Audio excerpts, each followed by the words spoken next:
My name is Pam Pastirik. I am the president of New Brunswick COPES, Child and Family Grief Center. And I am very grateful to welcome Christina Frangou. Christina is a young widow who is coming today to talk about her experience with grief and loss. Christina is a journalist, she's a writer, she's an editor based in Calgary, Alberta, and she's garnered multiple awards with her writing. And she often gives voice to those that are marginalized and that really need to tell their story. She's also written about medicine, she's written about health, and today she's going to talk to us about her experience as a young widow. And I had sent out the participants a copy of one of her articles from the Globe and Mail, The Widowhood Effect. And Christina writes for the Globe and Mail, Maclean's, and the Guardian. So I also wanted to again, reiterate that Christina is a young widow and she lost the love of her life and Spencer to a very aggressive form of cancer. And I know that this is a very difficult topic for people to talk about. So I'm grateful for the honor to hear Christina talk about her work and her writing, as well as her journey through grief and loss. So thank you very much, Christina. Thank you for having me, Pam, and thank you to everybody for coming. Let me know if there's any problems with hearing me. Just wave your hands or send a note in the chat box and I'll speak a bit louder. I am soft-spoken. I hear that all the time, so just let me know. And thank you everyone for coming. I think this is a really important subject, and, I think sometimes it's hard to go out of your way to attend these kind of events. And for me, I really love the opportunity to get to talk about my late husband. I really miss him. 7.5 years later, I just really feel quite lucky to make sure that he gets to still take up some space in this world and that people are interested in hearing his story and a little bit of mine. So thank you for coming. Mm-hmm. And so when Christina and I were planning and talking about the interview and what would resonate most with people that are participating, and we talked about her article on the widowhood effect and about Spencer and his life. And the first thing that I wanted to know more about was what brought you to write about the widowhood effect? How did that come about? Well, and I hope this doesn't become painfully obvious over the next hour, but I'm always more comfortable sort of on the page than I am in real life. Like I just feel more comfortable being able to write things down than to say them in conversation with someone. And I had been thinking these sort of thoughts about widowhood and grief and Spencer from the moment he died. And I never had a really good way to express them. And as time went on, and you feel this expectation from people that you have moved on, that you are going somewhere in your grief, and they're a little worried to talk about your person in conversation. And there's an expectation that you don't carry the sadness with you anymore. And it came from a place of great frustration with feeling like I didn't know how to tell people that I was really struggling. And so, instead of sort of telling my family or a therapist or my friends, I took a summer and I spent it at the Banff Center writing about it, and then wrote it for the Globe and Mail. But it was really important to me that people understood that I was still struggling and that this was not unique, that everything I was learning about bereavement and widowhood and cancer said that this goes on a long time. This doesn't, the day that your person dies isn't the worst day. There are plenty of worse days that happen after that, and that's okay. And that was the reason for writing this. And How soon after your loss, when you talk about, I think in society we're really fixed on timelines around grief and loss and kind of, oh, we'll be okay, we'll go back to normal and all of that. I think that's something that's changed a lot, maybe I hope through more dialogue around grief and loss. In the context of your writing, what was that timeline when you decided that, I'm going to put that out there? How long it had been? I don't know the exact. The first time I wrote something about Spencer's death, well, actually, it was very soon afterwards, because when he was in his last year of life, one of my closest girlfriends and I had a lifestyle blog, because they were, everyone had a blog back then if you were a writer. And there was little bits of our personal life that appeared in it all the time. And then Spencer was diagnosed, and it was clear that I just wasn't going to be able to do this blog anymore. And I wrote a blog post that just said, this would be my last post, because the love of my life was just diagnosed with cancer, and we don't know what's ahead. But I love him dearly, and being with him every second is the most important thing to me. And so there was a lot of support from my audience in whatever form they would be, like from the moment Spencer was diagnosed. And then I wrote a story about 3 months after he died, because his colleagues invited me to go to Haiti with them, where he had worked Spencer had worked in a hospital in January 2013, the same year he died. And so his colleagues invited me to come down and just see this place that had meant a lot to Spencer. And so I wrote about that. And in that first piece, I remember it was so raw, 3 months in, and I was still having nightmares every single night. And then you start taking anti-malarial drugs, and your nightmares become even worse. Yeah. And we were sleeping in a dorm of people that held my husband in such high esteem, and they really didn't know me. And I was so worried that I was going to be just this huge disappointment to everyone, with my panicked dreams all the time about where are you, and are you talking to me? Like I was still having very, very vivid dreams about him at the time. I never ever, in the 7.5 years he's been gone, I never ever dreamt he was still alive. Like, in whatever ways we communicated in my dreams, I knew he had died. But they were nightmares. Like, I would wake up screaming and crying all the time. And so I wrote about that. And then it just sort of sat there for a long time. And I felt like there was this expectation that I should have moved on. It's been 2 years, 2.5 years. And it was about 2.5 years after he died. I was with a girlfriend, and I still remember we were staying in Lake Louise, and I just cried my heart out and just said, like, I just don't know how to do this anymore. And I just feel like I'm supposed to be okay. And she said, I think you should just write that out, and just take some time and write that out. And so that's, I think that you're that myth of things getting better, I think your work speaks to that. That when people think you're supposed to get better, you're getting worse. That's been my experience. The time frame that people think you're going to restabilize and go back to normal is actually the time when you've kind of gone out of the fog and started to recognize the longevity of and the magnitude of loss, and that this is forever, and it's not for 2.5 years, it's for life.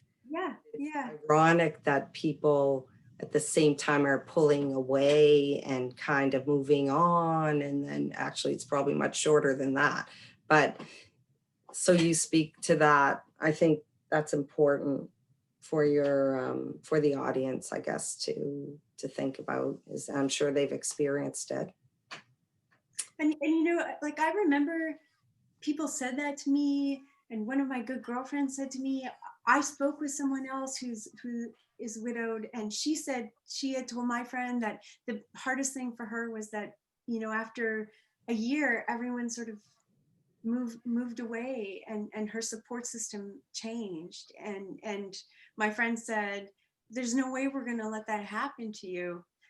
But it still did. And that's not like anyone's fault. I'm a really different person than I was 7.5 years ago. And just the sort of mechanics of my life are very different. A lot of the friends I had at the time have gone on and have kids who are, in kindergarten and in grade 1, and they just have their social lives built around that. And my social life is that I am on my own, and I travel a lot, and I work a lot. And so that just means there are different people I'm interacting with every day. Mm-hmm. That life, it really is a before and after for many people that experience a really deep loss like that. It really is before that date and after in terms of how your life changes. Yeah, Your yeah. roles change or your friendships change. It's just all about loss. So you Yeah, lose like there's that. my whole everything. Sorry to interrupt.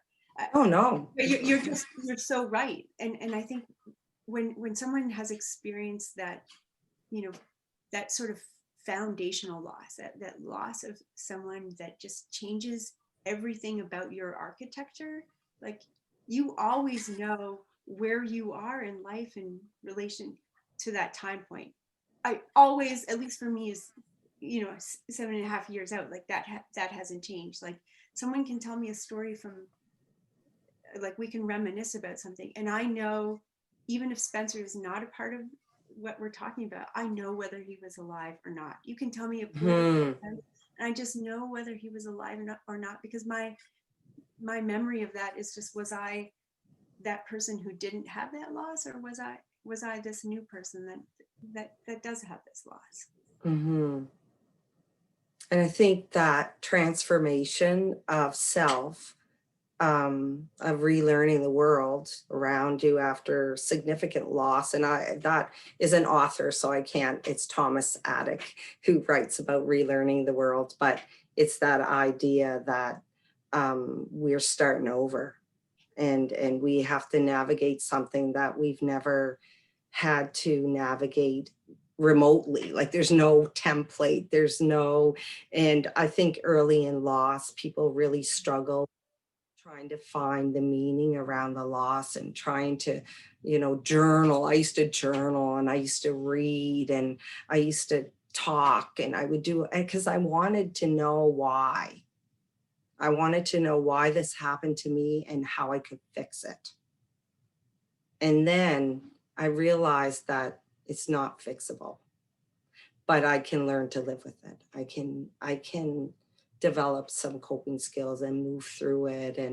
But all of that was always a really important part of my journey, right? Is having to figure out that there's no resolution really. And people that experience these deep loss, they're the ones that know that, not others. Others don't know that this is forever and that it changes you fundamentally until it affects them, right? So, yeah. So when you wrote the widowhood effect, I thought I thought the topic was really intriguing when I read it, like when I looked at the name of the article, the widowhood effect. And then when I did some more reading around it, I realized this actually was some scientific evidence around the effect of loss on young women, the effect on young widows. And so I wondered if we wanted to talk a little bit about that, or maybe you'd rather do a reading. Maybe you'd rather do that first. Uh, no, we could talk about that, because it's the widowhood effect is sort of in my mind, there's two meanings to the title of that, and one is what there is in the research, and the second one is sort of what it meant for me personally. And so I have been writing about medicine for years. I I'm quite comfortable in the scientific literature, and it's where I am always looking to find understanding of things I'm trying to write about. And so after Spencer died, I didn't find any support groups or any, sort of therapy groups that had meaning for me, that helped me figure out my place in this, like how I was going to go forward. And so I started, and I just, everything I would read about loss didn't really seem to speak to the specifics of our situation. Like there were just so many things going on, as well as my husband, losing my husband. Like we had a miscarriage just the year before, and we had spent all this money, all these years going through medical school and residency, and just the very, last day of that, with our house packed up to move to a different country, we go to emerge and here he has cancer, and then he died, 6 weeks later, and I came home by myself and had to unpack these things, these boxes of our stuff that were put together to go. And so I felt very isolated. And so I would turn to the scientific literature and see what I could find. Like, how am I going to survive this? This feels unsurvivable. And so please tell me it is. And so that's when I stumbled upon, this effect that they call the widowhood effect. And it is just like a higher risk of sort of dying from a bunch of different things, like things that should be random, that you think are random, cancers and car accidents, suicide. But it sort of speaks to sort of the level of like physical and psychological stress that we're under. Like I think about the way I was driving for that first year, and like, half the time, like if red lights, I cried at all the time. Sometimes I still do, and I regularly got lost, like when I was in the car, and I just couldn't focus on anything. And that was a big concern for me. Like I work as a writer, I need to be alert and have focus, and I had none of that. And so I just started looking, and I could see this come up in the literature, this idea that there is a widowhood effect. But what also is important about that is this confirmation that there's survivability, because it feels like you can't. Like every part of you hurts, and the whole world is confusing, and everything looks different. And I remember, so we ended up being quite close to Spencer's palliative care physician. And the first day we met him, Spencer's diagnosis had only been like 2 weeks beforehand, but we ended up going in by emergency because we had come home for one night, and he almost died, like here in the living room. And we went back in, and the next day we met our palliative care team. And our top doctor told us he spent an hour sort of listening to who we are and how we got there, and he was quite moved, and he cried, and he said to us that our story really affected him personally, because he had been a journalist before he became a doctor, and he was engaged to a medical student who was killed by a drunk driver on her way to work one day, and that experience had made his decision for him to go to medical school. And when I asked him about that much later for a story, I asked him if he tells it to people all the time, and he said, no, I just say it when it's important. And he said, I needed you to know that you could survive this. It was very clear to me you were very much in love, both of you, and I needed you to know that you would be able to survive. I was just scribbling down a little note because, can you hear me? I think so. Yes, I had this pop up on mute or something like that.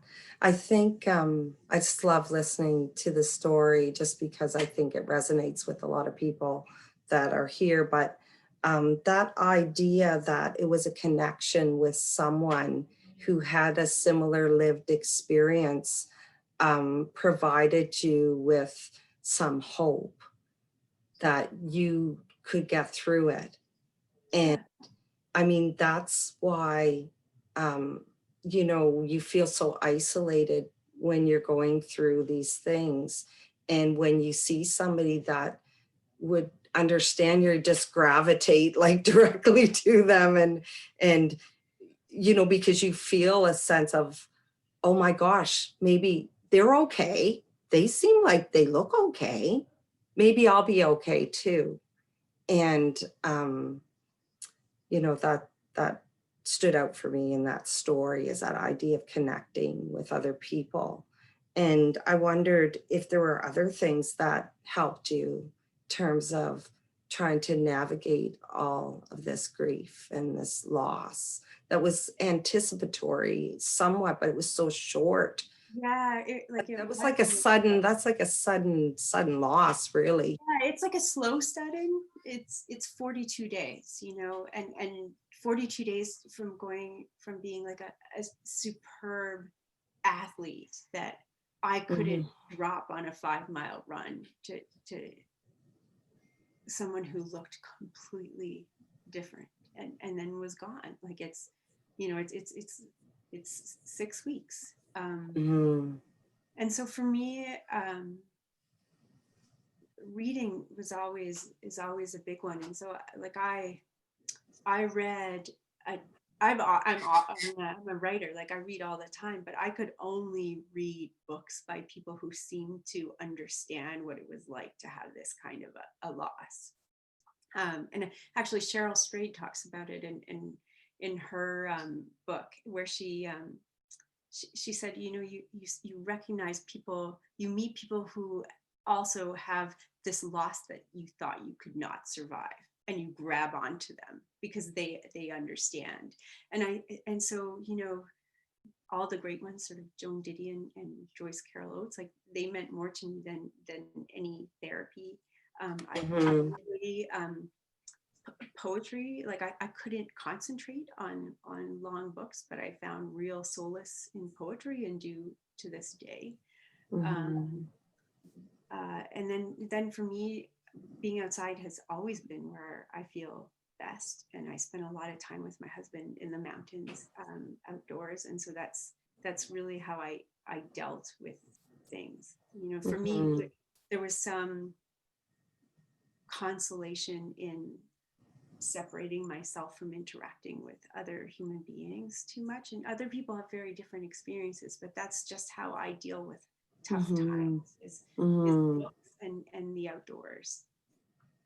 Yeah, and there's probably a time for that introspection and the things that you need to try to sort it out before you can actually share it with people. You know, like I think there's a time frame when it becomes maybe helpful to talk to others, but there's other times when it's introspection. And you talked about Joan Didion, and I read that book as well. And another one that she is an Atlantic author, Sherry Fitch, and she wrote a book, You Won't Always Be This Sad. Yeah, I yeah. went to one of her public readings and I positioned myself in the front row. Bad idea, but I did because I was like, I really, really want to hear this person. And it is like it's a composition of poetry and short story. It's really interesting read, but I actually cried a lot during it, and because it was so powerful. So I think those ideas that there are creative ways for us to navigate loss, whether and through introspection, sometimes through reading, through writing, through whatever it is that can help you to unpack your emotions and your feelings, that Well, type. I have two other resources. I don't know what has brought people here today, but I have two books that um, have really helped me. And one is Nora McNairney's. I knew I was going to say her last name wrong. She has the podcast Terrible Thanks for Asking, I'll and put it in she the chat. her husband died about a year after mine, maybe a little bit less, and she befriended another widow, and she wrote. She started a club called the Hot Young Widows Club, and they reached out to me after the Widowhood Effect was published, and it became like a group of people that shared their stories, that people just wanted to listen to our stories about our people and how much we miss them and what made them awesome, and all the things in the world about grieving that made us enraged, and the things that people just, you know, people who loved us didn't know what to do with that information.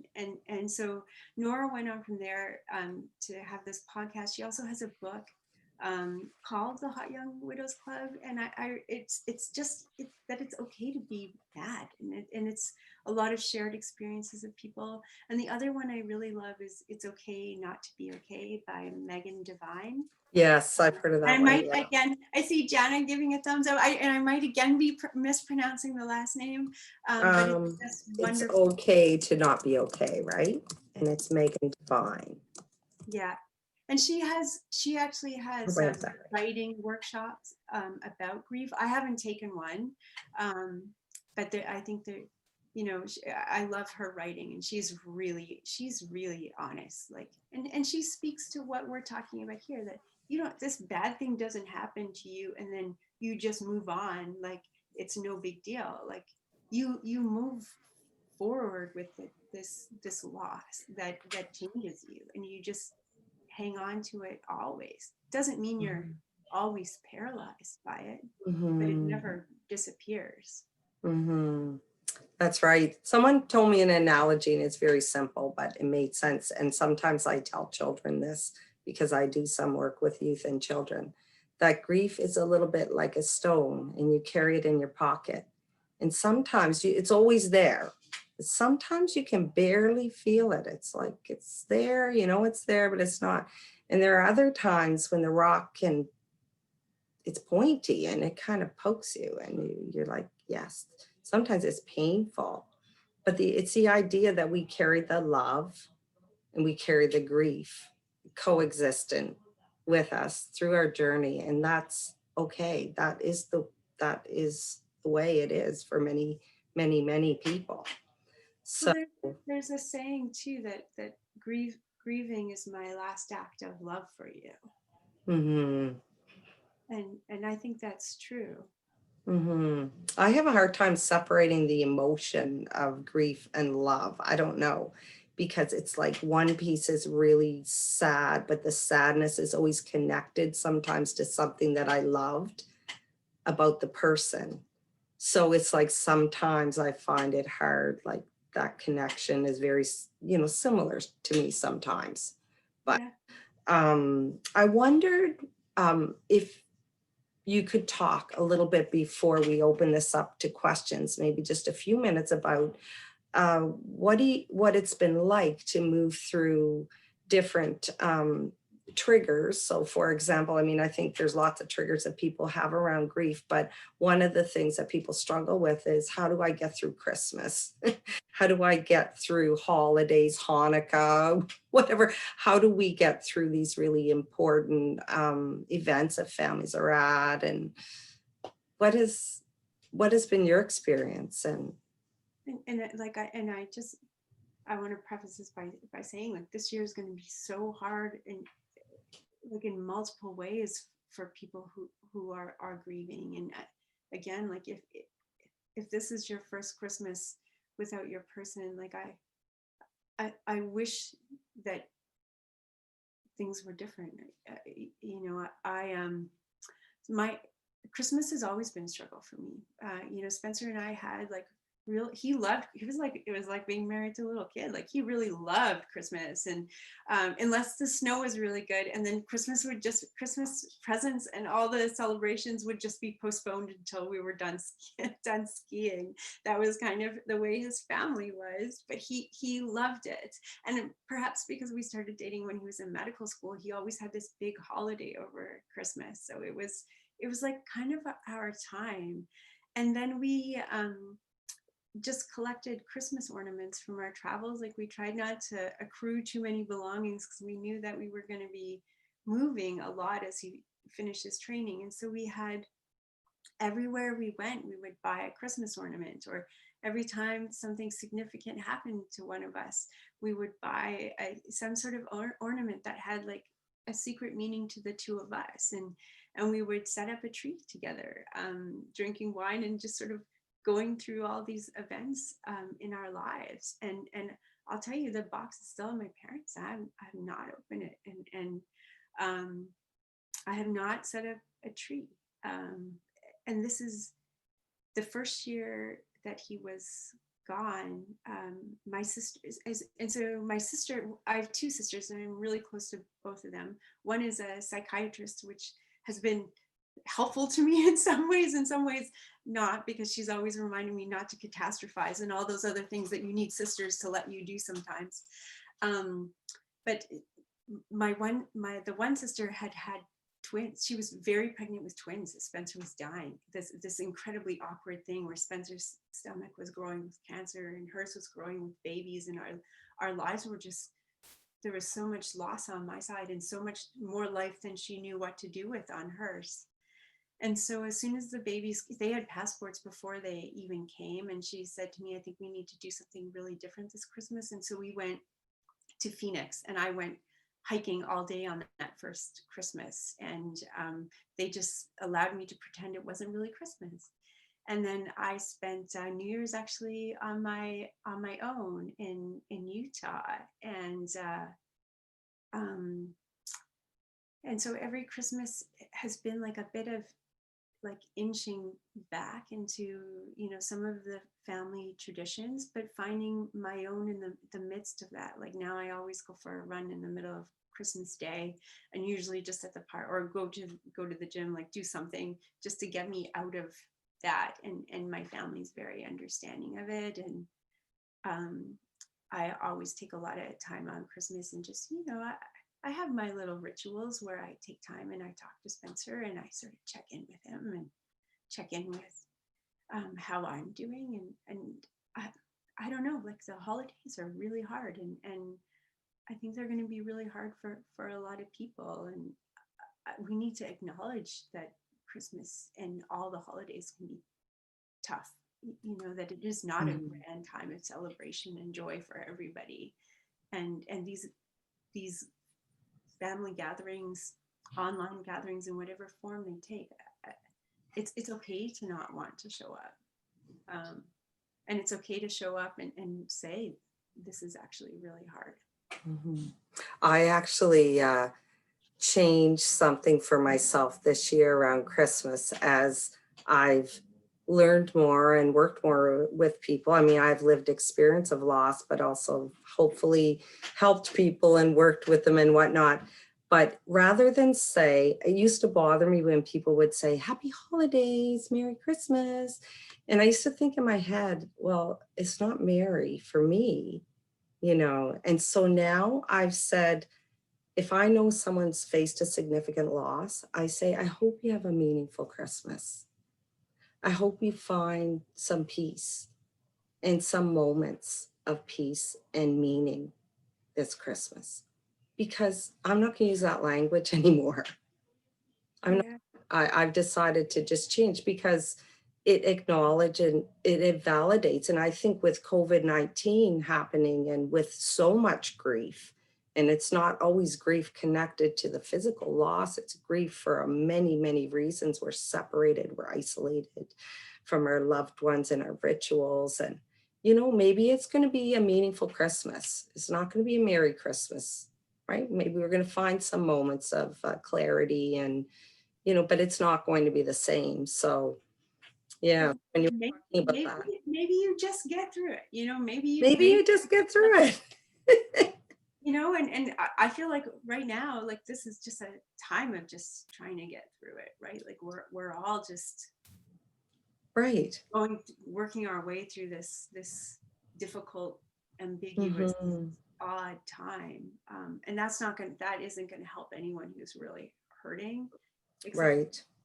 It's going to make things more complicated. I mean, it's made things more complicated with COVID, because even things that would be considered expected things and losses and things that happen in the life cycle. Well, that's even been complicated. So when you think about young families and widows and people that have had untimely losses, then there's that layer of complexity that is a big layer with COVID that has really disrupted the grief process for a lot of people. So I think people are coping with COVID, but they're coping with grief and COVID. Yeah, so that's challenging. So I wonder if there was something you would like to read, if it would be, You know what? or do you think? I can read, but I thought if anyone has questions, like we could open it up to questions, and if there's Sure, I could read, but if there are things people wanted to ask, if you sure. Yeah, absolutely. And I did send the article to up to yesterday. Whoever was interested or coming to this, I sent out the article. So if there are questions around that or comments, either what we've been talking about or your widowhood, the widowhood effect article, then we could open it up to that. And if you'd like to use the chat box, that would be great. Or if you'd like to unmute or, you know, your video as well, whatever is good for you.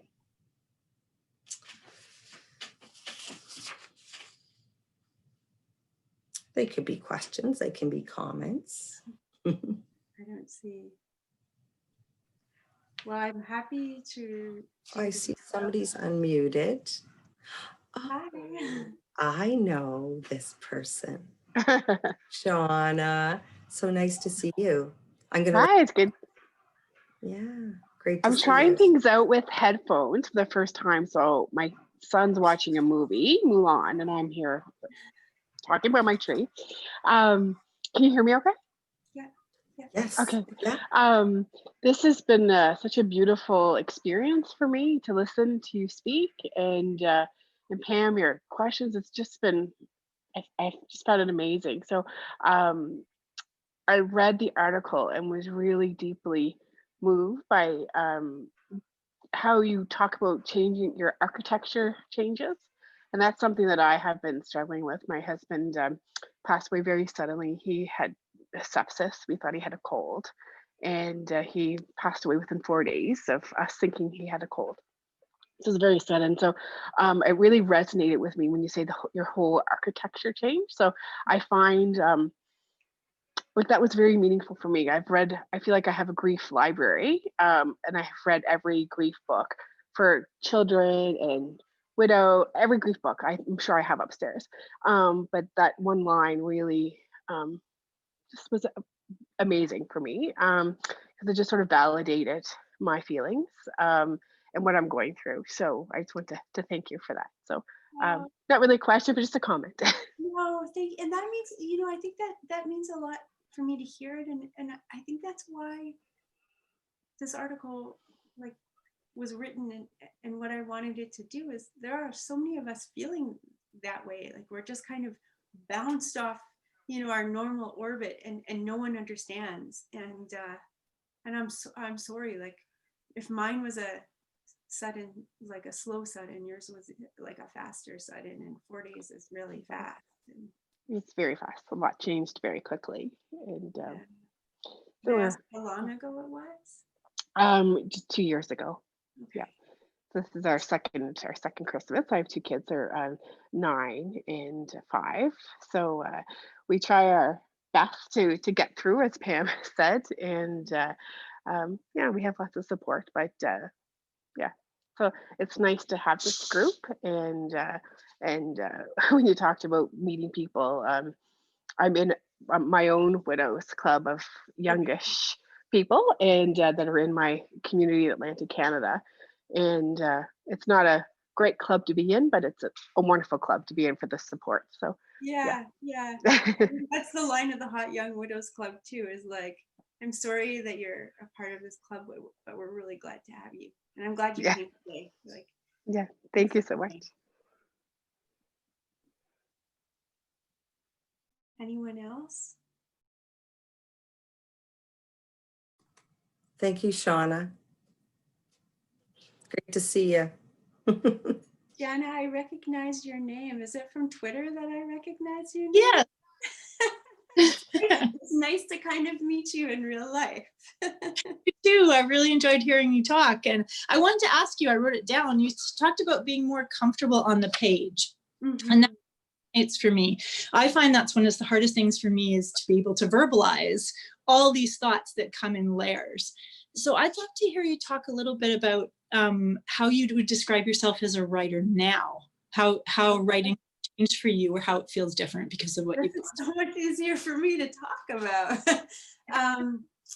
Because I don't think we need to find meaning in our loss. And I don't think we need to find something awesome that comes out of it. And believe me, I would give up everything in my life today to have my husband back. But it made me a different kind of journalist and a different kind of writer, for sure. First of all, like as a journalist, I'm much more comfortable being in a really uncomfortable space. I recognize the value in people telling their really hard stories, and they're hard stories that don't have this nice narrative arc that go from, here's the thing, here's the big sort of action, and here's where it all ties up, and they lived happily ever after, because we're doing a disservice to our audience if we tell them people live happily ever after. And in the Widowhood Effect, I actually really sort of had to go head to head with an editor at one point about that. It gets to end messy. It gets to end without any sort of resolution. And I think just that whole experience of writing this out made me recognize a lot more that there's something to be said for just describing the sensory experiences of grief. I don't need to be looking over, and this is a real writer's sort of discussion, but your reader wants to feel what you're feeling. They don't need to like hear the running commentary in your head. They want to know what things smelled like and what things sounded like. And so I look for those. And even as a journalist, I tend to ask really weird questions now. If I'm speaking to someone about a person they miss, I'll ask, what does your person smell like?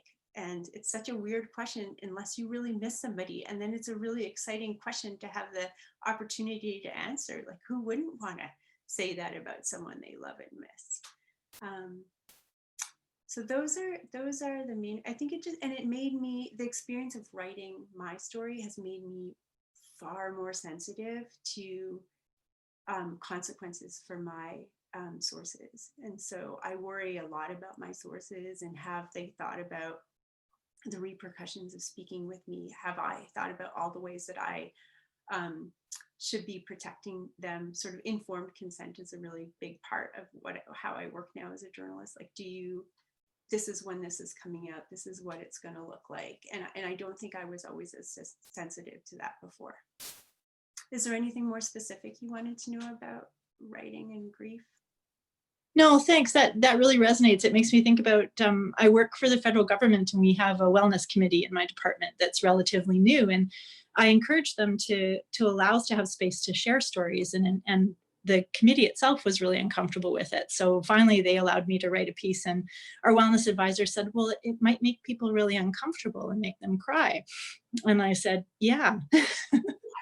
And I think, yeah, that's something for me that I know personally, that whether it's grief in relation to loss or a lot of the other forms of grief that I and we all, especially right now, are experiencing, just to have that space to be able to create it, which we can in words, right? And then to allow it for ourselves and for other people is really important. So thanks, Christina. Thank you. I think that's how we change some of our discomfort around talking about grief too. Is like, let's just, if you want to share your story, let stories just sit there in all their difficulty, and they don't need a resolution, and they don't need a white knight, they don't need anything pretty at the end. The story is the bad stuff and the hard stuff. And I think it just makes us, I hope it makes us more empathetic human beings. Well, I think too, and just one last thought, we really need that right now, right? Like that, Yeah. whether it's death or about grief, that we've lost so much, and you hear dialogue and read dialogue about that, that we've lost so much of that in society. And you can really witness that right now. I think honestly, if there's ever been a time that we've had to really acknowledge the need for grief support, and it's been now. I mean, I think before people always just kind of skirted, but it's in our face now that if we haven't been touched by the loss of somebody from COVID, we've certainly had the fear of the loss or the fear of those things, or the collective impact of the magnitude of that loss on our country, our province, our cities. I think that grief literacy has really been pushed to the forefront because of COVID. And it's never it's always been a good time. We should always have been open to talk about grief, but now we are compelled, and it's an imperative. That's what I find.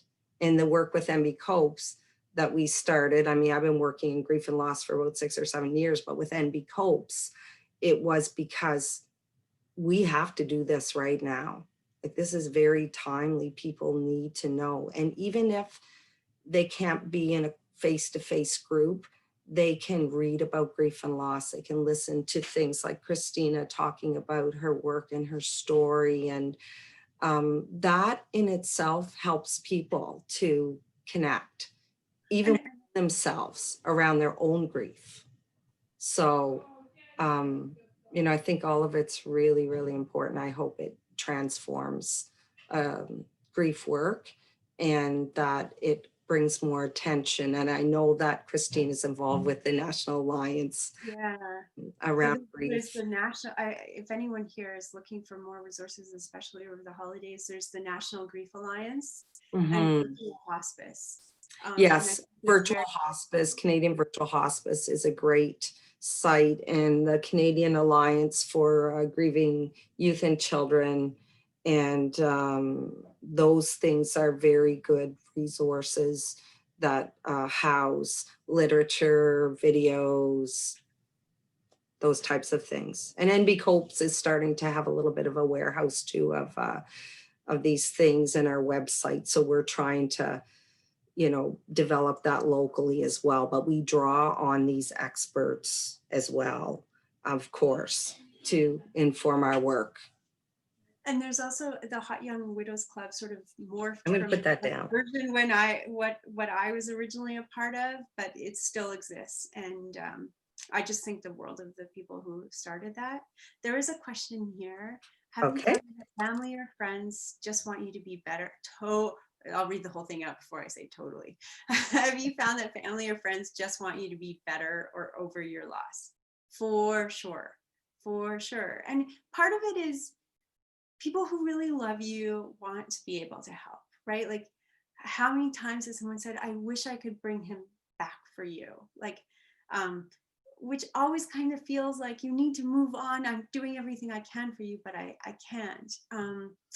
When someone says that to me, but yeah, people, it causes heartache in people who love me, that my heart is still broken,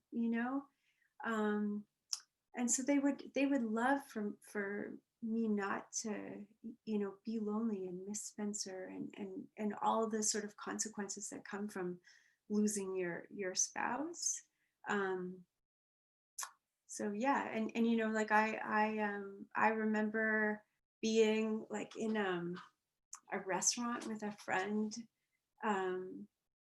sometime in the second year after Spencer died, and we were sitting at the bar waiting for brunch or something. It was early in the day, and there was a man there, and he started talking to us, and I was nice to him, and my friend was so upset, and I was like, I felt like I had done something wrong, and yet it was actually really nice that someone spoke to me. And so there's this, people have their own expectations of when you're allowed to be interested in someone else, when you're not allowed to be sad anymore, at what point, like they're like bored of hearing you talk about how much you miss your person. Like, oh, Frangou, Spencer again. Like, well, yeah, Frangou and Spencer, we come together. Like, and he will always be there. And so, and I don't know I don't know how to convince friends and family of that. I think it comes with just more understanding as a society that you don't move on from loss. You just go with it. And if you have follow-up iPhone, just keep asking. Thank you for that question, because that's sort of the thing that's hardest at Christmas and holidays and those things, is so much going on around you and people just want you to cheer up. And, you know, I'm similar to Christina, that I'm almost 8 years past my loss. So I've learned to recognize that, okay, I can do this for this period of time, and there's certain rituals and there's certain things that I can do. Whereas early on in my grief, I would have felt a little bit resentful that people weren't recognizing that, you know, we're all having fun here and Michael's not with us. And does anybody, I know you know that in your heart, but no one wants to talk about it, because then it brings up sadness, and then nobody wants sadness at Christmas, but then it results in you not feeling validated. Yeah. That's a hard pit, and that's hard. And people just want to see you happy or better. Well, they may want to see you back to who you were before, and that's not going to happen. Yeah, I know, like that person. I'm like, I am not that person anymore, and it's hard. And I think in some ways I might have more gratitude. I might have some things that I might be a slightly better person. I don't know. I know I'm a different version. And I know that I can't go back to that version that people have wanted me to be.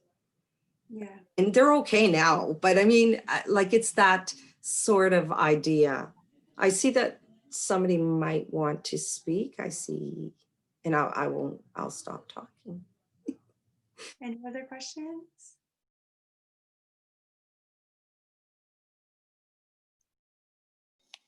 I don't have a question. It's more of a comment.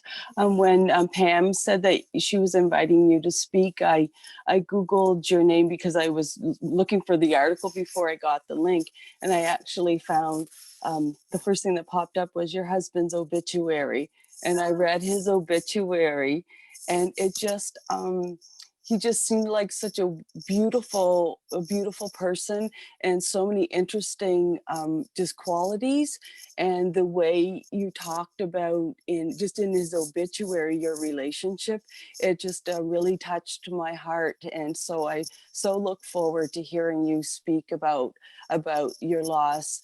And I appreciate when you say that, you know, things are and messy. Things don't always end up in a nice place, and so it validates like that it's okay for things to be messy. And so how often we try to tidy things up, and it's not really that way. Yeah, so I just wanted to thank you for being so heartfelt and how you shared your experience of grief, and it really it really touched my heart and resonated.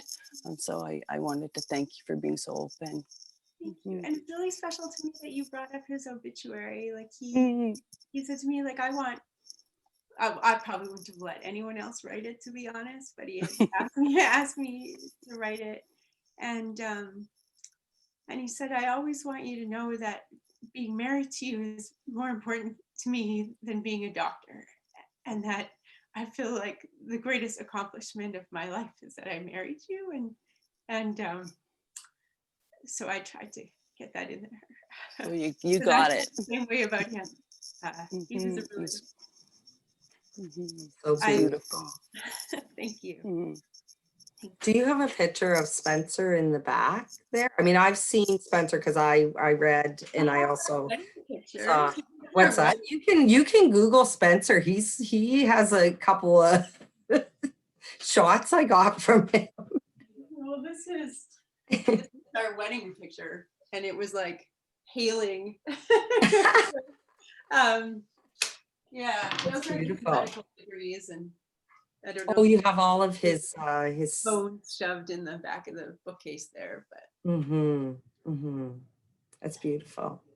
Yeah, and you know what? So we were talking about how your support system changes and how I think that I read a stat at one point that like people who lose their spouse feel like they lose sort of 75% of their support system within the first year. And that's really hard. Like the people who were with you when your husband was dying, like you feel like they're going to be with you always.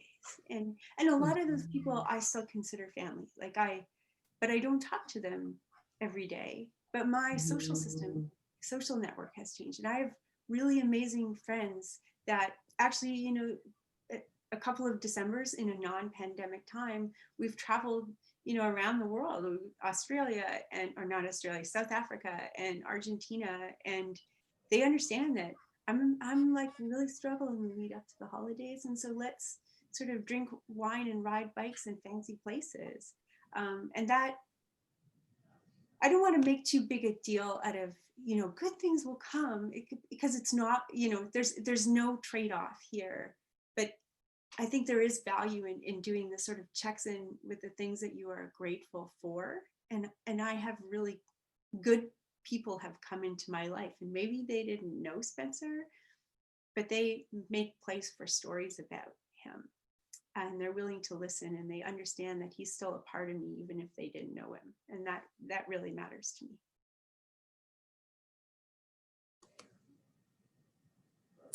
Well, I'm just very grateful that you have been so candid around sharing your story about Spencer and the impact of loss as a young widow. And I just picked up so many things that I felt like, oh, yes, that's how. And I think it is the shared understanding of grief and loss, even though we navigate it as different people with different circumstances. I mean, we all have different forms of loss, different connections with the people that we love, that there is a core of understanding that goes along with having your world shattered and having to somehow take those pieces and put them back together, and in whatever that looks like, in whatever way, shape, or form that you choose to. Sometimes you don't choose, but the way that you transform through grief and loss, and to come, and I don't think you're completed until probably your life's ended. I believe that's the way it is, and that ages, stages, things you go through are going to keep kind of affecting who you are and your transformation around grief and loss. But I really appreciate that you've shared of your time, and also your very, very, very personal story and love, which is hard to do. It's really hard to put yourself out there. And I know that you probably have put, you know, you comfort people a lot to tell their story. And so as a journalist, to be able to be on the other side where you're telling your story is a very courageous and brave thing to do, in my opinion. So I'm really grateful for that. Well, thank you. Thank you so much for having me. Yes. And all of you for showing up and giving me your ears and attention. Yeah. I hope everybody is doing okay in this weird, upside down, bananas, difficult time we live in. And I know I was thinking that some of you may be struggling, and we certainly with MB COPES, we do are having an online group to support a grieving spouse, and you're welcome to join us. Also, if you feel like you need to talk to somebody even after this, because I think that these things can trigger a lot of strong emotions. And we certainly in our province, we have like a 211 number that connects you with resources and mental health supports.